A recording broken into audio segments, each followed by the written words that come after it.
After weeks of searching on land with no results, Victoria Police took to the water today as they searched for clues in the disappearance of Emma Fillipoff. She turned 27 this past weekend, and she's now been missing for 42 days. Emma was 26, born January 6, 1986, in Perth, Ontario. A creative spirit, poet, photographer, cafe assistant, but quietly battling mental health challenges since childhood. Childhood friends described her as quietly magnetic, with a gentle smile and a warm demeanor that naturally drew people in. She pursued creative studies, earning a diploma in photojournalism, exploring culinary arts, and even teaching English in China. These choices reflect her adventurous and curious spirit. Despite her warm presence, Emma was deeply private.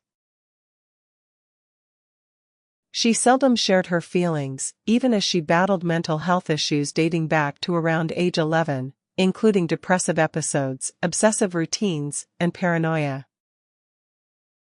She moved to Victoria in late 2011 and worked at Red Fish Blue Fish, then transiently at local shelters by late 2012.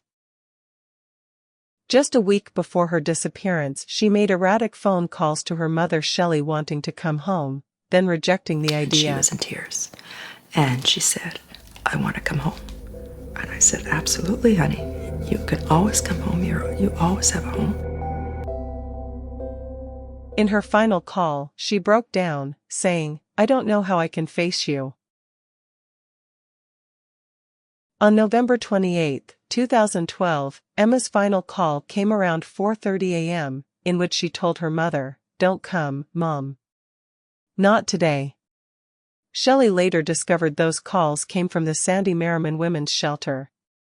Despite Emma's request, Shelley immediately booked a flight that same afternoon and flew from Ottawa to Victoria. On the same day, around 6 p.m., Emma bought a prepaid phone and $200 credit card, looking anxious and fearful.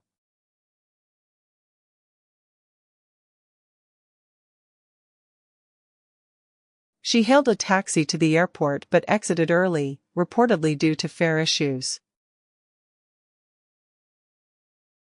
7:15 to 8 p.m. Minutes later, she was seen barefoot, distressed, holding her shoes in front of the Empress Hotel. A concerned acquaintance called 911, and police spent 45 minutes speaking with her before allowing her to walk away. That was the last confirmed sighting of Emma. 11 p.m.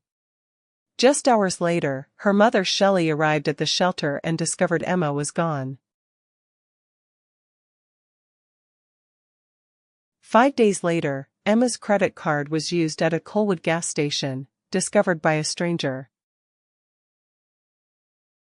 In June 2018, a man named William claimed he gave Emma a ride at around 5 a.m. that day. She was barefoot, soaked, and distraught. He dropped her near Petro-Canada, but police never confirmed the sighting. Reports suggest Emma showed signs of mental breakdown, paranoia, confusion, anxiety, and may have been suffering from an eating disorder. This CCTV footage just days before her disappearance shows her odd behavior. She appears nervous, glancing behind her repeatedly, as if she's being followed. Then, she leaves, only to return minutes later. Not once, but 4 separate times. Each time she comes back, her body language shifts. She hesitates, as if she's unsure if it's safe to leave. Her writings were introspective and poetic, no clear suicidal intent, yet her behavior raised concern.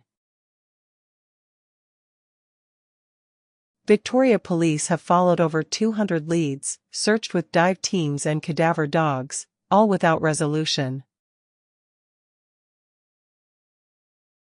In 2014, store owners saw a man tear down Emma's poster, claiming, "She's not missing, she's my girlfriend," captured on CCTV, now known as the Green Shirt Man.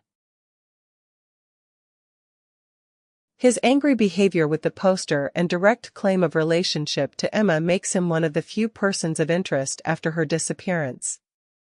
Despite enhanced exposure, his identity remains unknown.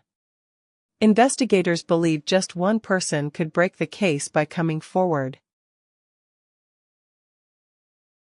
On anniversaries, 2020 to 2022, police released new photos and age-progressed images. Each year, Shelley leads candlelight vigils across cities like Victoria, Campbell River, and even Ontario. She tirelessly manages the Help Find Emma campaign, posts updates, surveys tips, and holds a $25,000 reward. Now, 11 years later, there's still no confirmed sighting. The investigation remains open, and police urge anyone with info, especially about the green shirt man, to come forward. Do you think Emma suffered a mental health crisis, planned her disappearance, or encountered foul play? 12 years have passed, but the questions remain. This case continues to stir hearts, challenge assumptions, and remind us of the importance of mental health, community, and persistence.